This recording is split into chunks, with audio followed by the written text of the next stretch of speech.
Ladies and gentlemen, thank you for joining us for the 156th running post-race conference for the Draftkings Travers. Joining us, we have Michael Banahan, Director of Bloodstock for Godolphin USA, winning rider Junior Alvarado, and of course, winning trainer Bill Mott. We'll start with you, Bill. I guess, what were the pre-race instructions talking to Junior and of course, Sovereignty's development? There were no instructions. He knows him. He's ridden him. You know, we tried to guess who might be showing the early speed in the race, and that's all we talked about. I think that's the only conversation we had. It looked like, you know, the 1 and the 2 were the obvious horses that would go out and probably set the pace, and we'd be somewhere in behind him. And he settled into stride and looked comfortable once he got around the first turn and down the backside, and he just, you know, when he left the 3/8 pole, he just kind of cruised up to the leaders and took over. Definitely. Junior, how was the race from your perspective? It was a great race, you know. Like I said, I never was worried, even though, you know, I think it was for the first time to be kind of between horses for that long of a time. But, you know, like I said, I mean, he was just traveling beautiful. You know, I was following the 2 horses in front, and you know, I was trying to look at how they were traveling. And, you know, if I had to compare with my horse, you know, I thought my horse was actually galloping in compared to the horses in front. And, you know, once we passed the half a mile pole, you know, like the 2 was taking over the lead right there. And, I mean, I just was following him. And, like I said, I was just getting closer and closer without me asking my horse. And, you know, once we turned for home, you know, give him a little bit of a call, and, you know, he was there for me. And then, you know, turned for home and just powered down the stretch. Definitely. Michael, a 3rd Travers victory for Godolphin following Alpha in 2012, Essential Quality in 2022. Can you talk about Sovereignty's development and his performance today? Well, yes, Bill has done, and his team has done a fabulous job with him from running here 12 months ago in a 2-year-old race, and I remember that day how many people came up on a big day's race, and all they wanted to do was talk about the 2-year-old race with the horse that ran 4th. And he's step by step developed the way that we hoped that he would do, and he's had a tremendous year since the Fountain of Youth, and step by step through there. And we were so grateful to see him develop how he did. And you know, Bill has done an awesome job getting to peak. Derby Day, Belmont Day, back here again today, and that takes an awful lot of skill, and we know he has done that many times in the past, so it's no surprise, but it's still awesome to see him able to pull off those type of wins. And you know, Junior's given the horse another brilliant ride, and I think he fits him like a glove, and we know he has an awful lot of talent, and we're just along for the ride. And you're so grateful for Sheikh Mohammed, Godolphin's founder, to have another win in the Travers. And you know, it wasn't in the Godolphin colours, but we had a Bernardini win back in the day, and he was as impressive as Sovereignty was today. So he sort of always set the bar for us, and I think this horse is, you know, as good as we've got in America. Bill, your first Travers victory.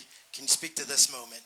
Well, it's something I've been waiting on. I mean, I had 2 or 3 races on my bucket list, and one was the Met Mile, which we got that done with Cody's wish, and the one that was left was the Travers. Now the only thing we have to do is come back and try to repeat. But those are some of the most important races for me, being, you know, racing primarily in New York now.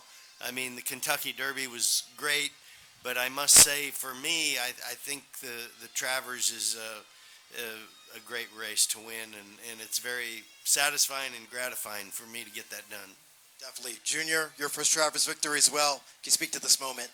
Yeah, you know, it's still unbelievable. It's still like, I can't even believe how many first win we have this year, you know. First Derby, first Belmont, then today the Travers. It's just, you know, it's been an incredible year. And, you know, once again, like I said before, you know, I got to thank Mr. Mott and Team Godolphin for, you know, trusting me, always letting me ride those amazing horses. And, you know, like I said, I can't even put into word how I feel right now. Definitely. I'll open it up to the media. If you can please come over this side to use the microphone for any questions you may have. Bill, all the races that he's run this year, How would you characterize this? Is this his best, or is something?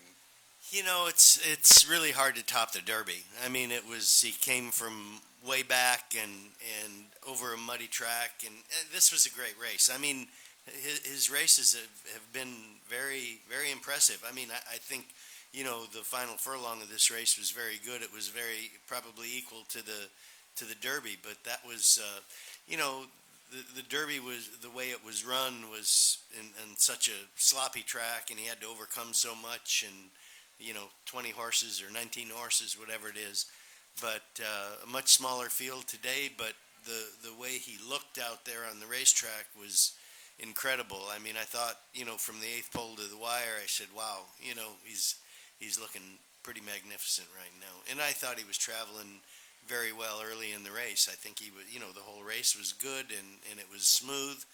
And when he gigged him leaving the eighth pole, I mean, he responded and opened up.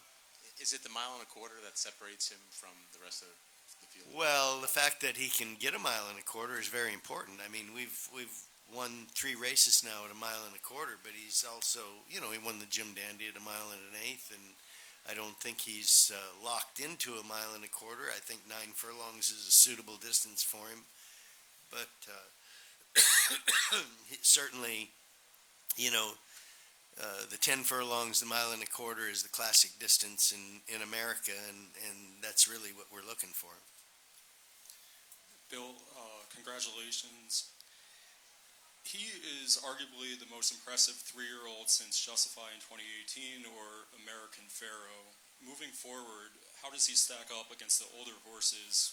Because this could be the best Breeders' Cup Classic in 25 years. Well, there's some, you know, Sierra Leone looked very, very good. I mean, I think everybody knows that he's a capable horse. He won here earlier in the meet. He won the Breeders' Cup Classic last year, so you know, there's horses out there that can run. We're going to have to go up against the older guys now, and you know, but you know, those decisions have to be made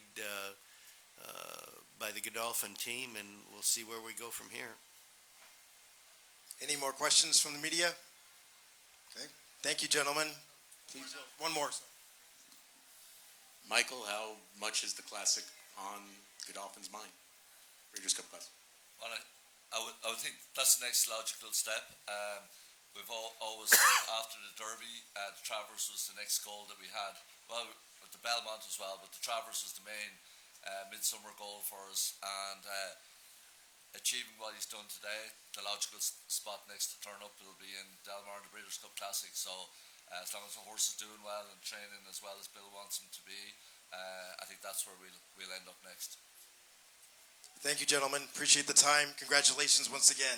Great job done. Thank you. Thank you all. Thank you.